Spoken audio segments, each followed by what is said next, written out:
ताहिर ने नेंसी को कॉल की और कहा, नेंसी जल्दी से रेडी हो जाओ, मैं तुम्हें पिक करने आ रहा हूँ। हमने एरेने को एयरपोर्ट से पिक करने जाना है, तुम्हें याद है ना कि आज उसने वापस आना था। नेंसी ने कहा, हाँ तुम आ जाओ, मैं रेडी हूँ। उसके बाद ताहिर नेंसी को लेकर एयरपोर्ट पहुँच गया। थोड़ी ही देर बाद वहाँ पर प्लेन लैंड हुआ और एरेने आ गई। ताहिर ने कहा, एरेने तुम्हें कैसा लग रहा है इतने दिनों बाद यहाँ कोरिया वापस आकर? एरेने ने कहा, नेंसी तुम कैसी हो? नेंसी ने कहा, बिल्कुल ठीक। एरेने ने नेंसी को एक ब्लैक कलर का बैग दिया और उससे कहा कि ये लो, तुमने जो मुझसे चीजें मंगवाई थी वो सब इसी में है।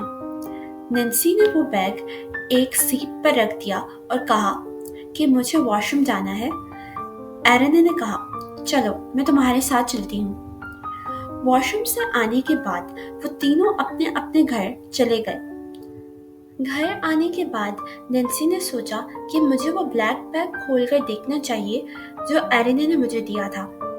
नेंसी ने अपनी मेड को आवाज दी और उसको वो बैग खोलने को कहा। जब उसकी मेड ने वो अब बैग खोला तो उसने देखा कि उसमें बहुत सारा गोल्ड था। नेंसी ने कहा, क्या गोल्ड? रुको, मैं एरेने को फोन करके पूछती हूँ।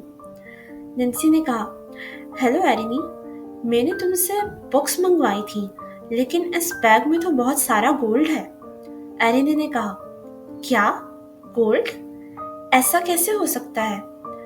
नेंसी, कहीं तुम्हारा बैग किसी दूसरे बैग से चेंज तो नहीं हो गया? नेंसी ने कहा, हाँ मुझे लगता है, लेकिन ये बैग जिस किसी का भी होगा वो इसे ढूंढने जरूर आएगा।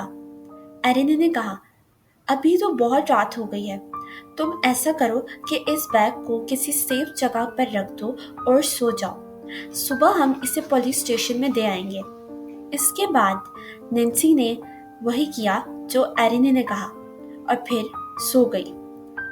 फिर जब वो सुबह हुई तो कोई नेंसी का घर का दरवाजा जोर जोर से खटखटाने लगा।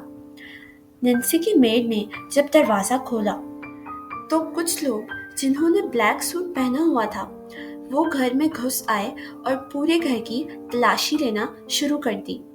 मेड ने नेंसी को जल्दी से उठाया। वो लोग नेंसी की कबर्ड में घुस गए और उन्हें वहां से कुछ नहीं मिला। उनमें से एक आदमी ने पूछा, क्या आप में से कोई हमारा ब्लैक कलर का बैग यहाँ लाया था? नेंसी ने कहा, हाँ मैं लाई थी, लेकिन आपको कैसे पता चला कि आपका बैग यहाँ है?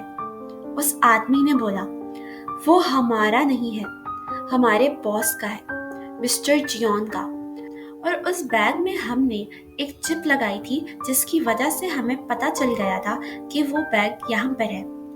लेकिन हमें वो चिप आपकी कबर्ड में से मिली है, लेकिन वो बैग नहीं है उधर। जल्दी से हमें बता दो कि वो बैग कहाँ छुपाया है। नेंसी ने कहा, ऐसा कैसे हो सकता है, मैंने वो बैग खुद ही अपनी कबर्ड में रखा था। उस आदमी ने कहा, हाँ लेकिन हमें तो आपकी कबर्ड से सिर्फ वो चिप मिली है जो उस बैग में थी, मगर वो बैग नहीं मिला। अब आपको हमारे साथ जाना होगा। नेंसी ने कहा, मैं सच बोल रही हूँ, मैंने वो बैग कहीं नहीं छुपाया और मैं आपके साथ नहीं जाऊंगी। वो बॉडीगार्ड नेंसी के करीब आया और उसे उठा के गाड़ी में डाल दिया और अपने साथ ले गए। मेड ने तायहंग को कॉल की लेकिन उसका फोन बंद जा रहा था। उसने बार बार कॉल्स की लेकिन उसने कॉल नहीं उठाई। उस बॉडीगार्ड ने नेंसी से कहा, हम तुम्हें मिस्टर जियोन के पास लेकर जा रहे हैं। नेंसी ने कहा, प्लीज मुझे जाने दो, मैंने कुछ नहीं किया। उस बॉडीगार्ड ने कहा, मिस्टर जियोन एक माफिया है और हम लोग एक माफिया फैमिली के लिए काम करते हैं। तुम्हारे लिए बेहतर होगा अगर तुम सच सच बता दो, वरना मिस्टर जियोन तुमसे खुद ही पूछ लेंगे। फिर वो नेंसी को एक सुनसान जगह पर ले गए जो कि जंगलों में थी। और उसे एक कमरे में बंद कर दिया। फिर थोड़ी देर बाद एक बॉडीगार्ड आया और उसने कहा कि मिस्टर जियोन आ रहे हैं, तुम्हारे लिए बेहतर होगा कि सच बोल देना। फिर मिस्टर जियोन रूम के अंदर एंटर होते हैं और नैन्सी के आगे एक ब्लैक बैग फेंकते हैं। ये लो, यही है ना वो बैग जो हमारे बैग से चेंज हो गया था? देखो, हमने तुम्हारा बैग वापस कर दिया है, तो अब तुम्हारा भी तो फर्ज बनता है ना कि तुम हमें हमारा बैग वापस करो। ओके गाइस, मुझे उम्मीद है कि आपको मेरी ये न्यू माफिया सीरीज अच्छी लगी होगी और आज के एपिसोड भी पसंद आई होगी। और अगर आपको पसंद आई है तो कमेंट सेक्शन में बताएं कि अगर आपको ऐसी और वेब सीरीज चाहिए तो